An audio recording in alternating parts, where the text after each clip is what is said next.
ಸುಗ್ಗಿ ಕಾಲ ಹಿಗ್ಗಿ ಬಂದಿತೋ ನಮ್ಮ ಬಾಳಿನಲ್ಲಿ ಭಾಗ್ಯ ತಂದಿತೋ ಸುಗ್ಗಿ ಕಾಲ ಹಿಗ್ಗಿ ಬಂದಿತೋ ನಮ್ಮ ಬಾಳಿನಲ್ಲಿ ಭಾಗ್ಯ ತಂದಿತೋ ಧನ್ಯದ ನಮ್ಮ ಶಾಲೆ ಹೆಸರು ಶ್ರೀ ಕರಿಬಸವೇಶ್ವರ ಹಿರಿಯ ಪ್ರಾಥಮಿಕ ಶಾಲೆ ಕೊಟ್ಟೂರು. ನಾವು ಈ ದಿನದಂದು ದೈನಂದಿನ ಜೀವನದಲ್ಲಿ ಮಿಶ್ರಣಗಳನ್ನು ಬೇರ್ಪಡಿಸುವಿಕೆಯ ಚಟುವಟಿಕೆಯನ್ನು ಮಾಡುತ್ತಿದ್ದೇವೆ. ಮಿಶ್ರಣ ಎಂದರೆ ಎರಡು ಅಥವಾ ಎರಡಕ್ಕಿಂತ ಹೆಚ್ಚಾಗಿರುವ ವಸ್ತುಗಳನ್ನು ಮಿಶ್ರಣ ಎನ್ನುವರು. ಇದರಲ್ಲಿ ಉಪಯುಕ್ತ ಮತ್ತು ಅನುಪಯುಕ್ತ ಚಟುವಟಿಕೆಯನ್ನು ವಿಧಾನದ ಮೂಲಕ ತೋರಿಸುತ್ತಾರೆ. ಮಕ್ಕಳೇ, ನಾನು ಏನ್ ಮಾಡ್ತಾ ಇದ್ದೀನಿ ಈಗ? ಹೌದು ಮಕ್ಕಳೇ, ನಾನು ಕೈಗಳಿಂದ ಆರಿಸುತ್ತಿದ್ದೇನೆ. ಎರಡು ಅಥವಾ ಎರಡಕ್ಕಿಂತ ಹೆಚ್ಚು ವಸ್ತುಗಳು ಒಂದು ವಸ್ತುವಿನಲ್ಲಿ ಬೆರೆತಿದ್ದರೆ ಅದನ್ನು ನಾವು ಕೈಗಳಿಂದ ಆರಿಸುವುದರ ಮೂಲಕ ಸುಲಭವಾಗಿ ಉಪಯುಕ್ತ ಮತ್ತು ಅನುಪಯುಕ್ತ ವಸ್ತುಗಳನ್ನು ಕೈಗಳಿಂದ ಬೇರ್ಪಡಿಸಬಹುದು. ನೀವು ದಿನನಿತ್ಯ ಊಟ ಮಾಡ್ತೀರಲ್ಲ, ನೀವು ತಟ್ಟೆಗೆ ಏನ್ ತೆಗ್ದಿರ್ತೀರಿ? ಅದು ಸಹ ಕೈಗಳಿಂದ ಆರಿಸಿಕೆ. ಇಲ್ಲಿ ಉದಾಹರಣೆ ಬರ್ತಿದ್ದೀವಿ. ತರಕಾರಿಯು ಉಪಯುಕ್ತ ವಸ್ತು, ಅದನ್ನು ನೀವು ತೆಗ್ದಿರಬಾರದು. ಮಕ್ಕಳೇ, ನಾನು ಇವಾಗ ಏನ್ ಮಾಡ್ತಾ ಇದ್ದೀನಿ?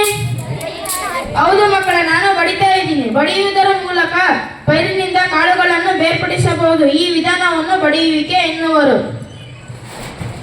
ಮಕ್ಕಳೇ, ನಾನು ಈಗ ಏನ್ ಮಾಡ್ತಾ ಇದ್ದೀನಿ? ಹೌದು, ನಾನು ಜರಡಿ ಹಿಡಿಯುತ್ತಿದ್ದೇನೆ. ಹಿಟ್ಟಿನಂತಹ ವಸ್ತುಗಳನ್ನು ಜರಡಿ ಹಿಡಿಯುವುದರ ಮೂಲಕ ಹಿಟ್ಟು ಮತ್ತು ಹೊಟ್ಟನ್ನು ಬೇರ್ಪಡಿಸಬಹುದು.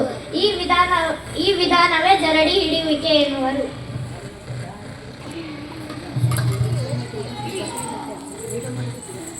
ಮಕ್ಕಳೇ, ನಾನು ಇವಾಗ ಏನು ಮಾಡುತ್ತಿದ್ದೀನಿ?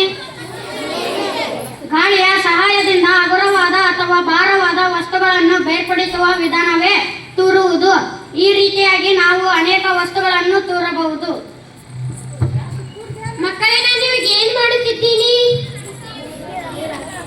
ಇದರಲ್ಲಿ ಕೆಸರಿನಿಂದ ಕೂಡಿರುವ ನೀರು ಮತ್ತು ಕಲ್ಲಿನಂತಹ ಸಣ್ಣ ಸಣ್ಣ ಕಲ್ಲು ಇದೆ. ನಾವು ಬೆಸುವಿಕೆ ವಿಧಾನದಿಂದ ಬೇರ್ಪಡಿಸಿದಾಗ ಕೆಸರು ನೀರು ಮತ್ತು ಸಣ್ಣ ಸಣ್ಣ ಕಲ್ಲುಗಳನ್ನು ಬೇರ್ಪಡಿಸಬಹುದು. ಈ ವಿಧಾನವನ್ನು ಬೇರ್ಪಡಿಸುವಿಕೆ ಎನ್ನುವರು. ನನ್ನ ವಿಧಾನ ಆವಿಕರಣ.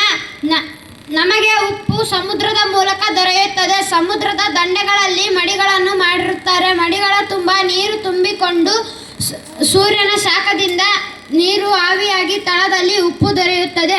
ಉದಾಹರಣೆ, ಮಕ್ಕಳೇ, ನಿಮ್ಮ ಮನೆಯಾಗೆಲ್ಲರೂ ಬಟ್ಟೆ ಒಣಗಾಕಿರ್ತಾರಲ್ಲ, ಅದು ಹೆಂಗಾಗ್ತತೆ? ಅದು ಸೂರ್ಯನ ಶಾಖದಿಂದ ಅದ್ರಾಗಿರೋ ನೀರೆಲ್ಲ ಆವಿಯಾಗಿ ಬಟ್ಟೆ ಒಣಗುತ್ತದೆ. ಮಕ್ಕಳೇ, ನಾನೀಗ ಏನು ಮಾಡುತ್ತಿದ್ದೀನಿ? ಹೌದು, ನಾನು ಈಗ ಸೋಸುತ್ತಿದ್ದೇನೆ. ನಾವು ಉಪಯುಕ್ತ ಮತ್ತು ಅನುಪಯುಕ್ತ ವಸ್ತುಗಳನ್ನು ಸೋಸುವುದರ ಮೂಲಕ ಬೇರ್ಪಡಿಸಬಹುದು. ಮಕ್ಕಳೇ, ನೀವು ಮನೆಯಲ್ಲಿ ಏನೇನು ಸೋಸುತ್ತೀರಿ? ನಾವು ಈ ವಿಧಾನವನ್ನು ಸೋಸುವಿಕೆ ವಿಧಾನ ಎನ್ನುತ್ತೇವೆ. ಮಕ್ಕಳೇ, ನಾನು ಏನು ಮಾಡುತ್ತಿದ್ದೀನಿ? ಹೌದು, ನಾನು ಕಡಿಯುತ್ತಿದ್ದೇನೆ. ನಾವು ಮೊಸರನ್ನು ಕಡೆದಾಗ ಬೆಣ್ಣೆ ಬರುತ್ತದೆ. ಬೆಣ್ಣೆ ಅಥವಾ ಮಜ್ಜಿಗೆಯನ್ನು ಕಡಿಯುವ ವಿಧಾನದಿಂದ ಬೇರ್ಪಡಿಸಬಹುದು. ಈ ವಿಧಾನವನ್ನು ಕಡಿಯುವಿಕೆ ಎನ್ನುವರು. ಮಕ್ಕಳೇ, ನಾನು ಕಾಂತೀಯ ಬೇರ್ಪಡಿಸುವಿಕೆ ವಿಧಾನ ಮಾಡುತ್ತಿದ್ದೇನೆ. ಕಬ್ಬಿಣದಂತಹ ವಸ್ತುಗಳನ್ನು ಅಕಾಂತೀಯ ವಸ್ತುಗಳಿಂದ ಬೇರ್ಪಡಿಸಲು ಈ ವಿಧಾನ ಬಳಸುತ್ತೇವೆ. ಕಸದ ರಾಶಿಗಳಲ್ಲಿ ಕಬ್ಬಿಣದ ತುಂಡು ಬಿದ್ದಿರುತ್ತದೆ. ನಾವು ದೊಡ್ಡ ದೊಡ್ಡ ಕ್ರೇನ್ಗಳ ಮೂಲಕ ಬಳಸಿ ಆ ಕಬ್ಬಿಣದ ತುಂಡುಗಳನ್ನು ಹೊರತೆಗೆಯುತ್ತೇವೆ.